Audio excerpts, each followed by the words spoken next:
one of the algorithms that we love to talk about in Accountability Activator is this Swiss Army knife of LMA. If you haven't seen the full video of the Swiss Army knife, stop now, go back and watch it, because we're going to talk about one of the nuances to this algorithm. And this one is going to be all about firefighting. So when we get to this section here about not rescuing our people, about maybe letting them fail every once in a while, about how we want them to take the to-do on their shoulder, we want them to keep their own monkey, and we're knowing as this great coach of wonderful people that by doing that, it actually helps them to grow. Whenever I'm teaching this and we're really applying it, I always get this question about, yeah, but Jill, there's always a yeah, but. We can't let the building burn down. We can't let some of these mistakes go. We have to rescue our people. And I will say 100% of the time, absolutely, there are times when you're going to rescue your people. We never want our goal of being a kick-ass boss to overshadow the health and wellness of the company, both our profits, both our safety, all of that. There definitely is time when you need to rescue your people. A lot of leaders and managers, they call this firefighting. We've got to put out the fires. In fact, one of my clients, they will pour cement. They pour cement for a living. And whenever I teach this, they'll say, yeah, but Jill, the cement is drying. So whatever that means to you in your business, what is your situation where the cement is drying? We're just calling that, we got to put out a fire. Something is burning, we got to put it out. And a lot of times managers and leaders, we are called on to put out those fires.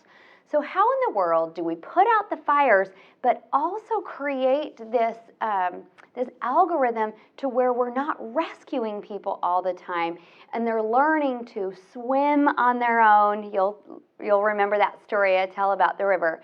They'll learn to swim on their own and not need to be rescued, really making good decisions for themselves. How do we do that?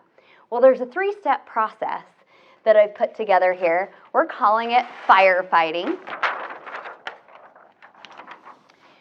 And it comes in that section of the algorithm where you don't want to rescue, but you just know in this instance, you've got to rescue.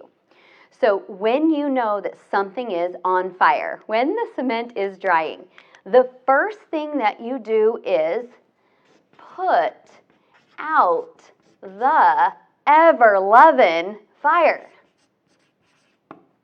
Put out the fire. Do it. Rescue your person. I'm totally giving you permission. Put out the fire. Now, you already know how to do that because you're doing it every day. I know you. I coach you. I coach you all the time around this. We know how to put out fires, so I don't even need to tell you how to do that.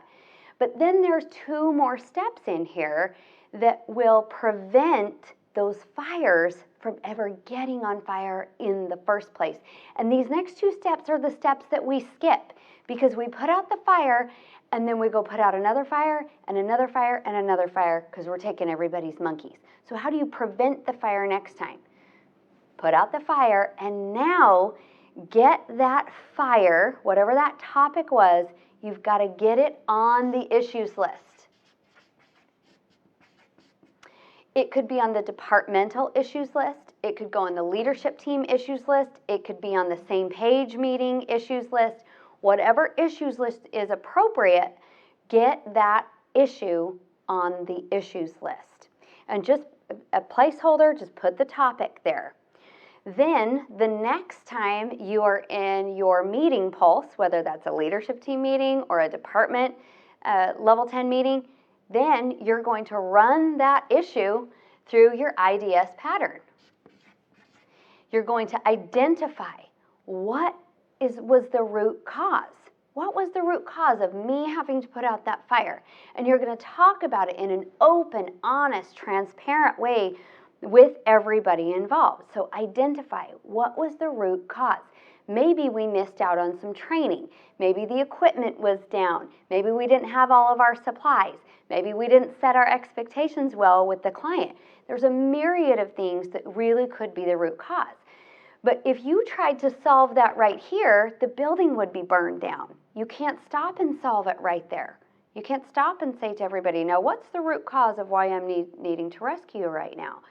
I mean, it would be awesome if you could, but in reality, you just can't. So we're going to get it on the issues list, then we're going to solve it here when we have time to solve issues in a nice, methodical way. So first we identify what was the root cause.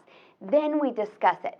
So we get input from everybody in this nice IDS pattern.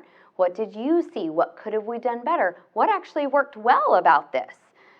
So discuss it, get all the information in the room, and then, of course, solve the issue. What are we going to try next time? Do we need to adapt the process? Does somebody need more training? But when you take that fire and you put it through that IDS pattern, it does a couple of things for you. Number one, you really get to a great next step, and you're really trying to iterate your process so it doesn't happen next time. But even deeper than that, psychologically, people know that if they need to be rescued, if there's a fire that is going to be put out, it's not going to be an everyday thing. We're going to solve it as a group and really try to move that thing forward forever. So people start to know that just because a fire is put out doesn't mean it's really put out. There's still a little flame right there. We got to put it out all the way here with this IDS pattern. Of course, what comes out of the solve is usually a to-do for somebody, and then we can follow up on that as necessary. So if you really want to get out of the firefighting business, start putting those fires on your issues list, solve them in the IDS pattern.